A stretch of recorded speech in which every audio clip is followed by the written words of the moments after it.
criminal hack happened on my watch. And as CEO, I am ultimately responsible, and I take full responsibility. I'm here today to say to each and every person affected by this breach, I'm truly and deeply sorry for what happened. Last week, that was the former CEO of Equifax addressing the millions of consumers that had their information stolen before being grilled there on Capitol Hill. And once news of the breach hit last month, a lot of people started talking about a credit freeze. CBS 5 advocate Dave Cherry is here to explain how it works and why you should consider one. Dave? Yeah, Chris, a credit freeze, that puts a lock on your credit. Now, while it's enforced, no one can take out a new loan or a credit card in your name, including yourself. Many consumers, they now want to proceed with one of these freezes, but some are a little unsure how they work. Prior to the Equifax announcement, Dennis Epley never heard of a credit freeze. But when he learned 145 million consumers were impacted by the breach, he needed to learn quickly. My wife and I talked it over. She was not in favor of spending the money. And I said, look, we need to do it. A credit freeze restricts any person from applying for credit in your name, and it must be put on all 3 credit bureaus.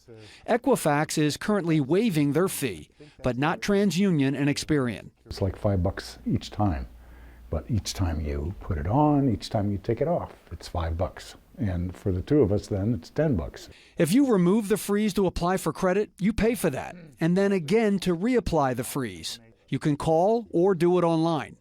Epley says the Equifax site was constantly unavailable, but he eventually got a freeze there and on the other 2 bureaus. Persevere. It could be difficult to get it done, but take the time, put the effort forth, get it done. A freeze offers the best peace of mind against fraud following the massive Equifax breach. I feel fairly confident, not completely, but fairly confident that people aren't going to take out credit in my name.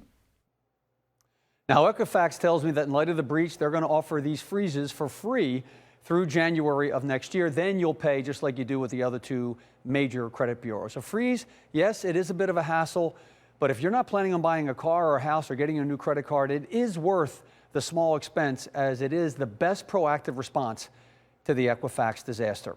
Hey, I know you have consumer disputes. I want to hear about them. Go to azfamily.com/CBS5Advocate. Click on my link there, fill out that form, and if you do that and send that in to me, I promise that you'll hear back from me.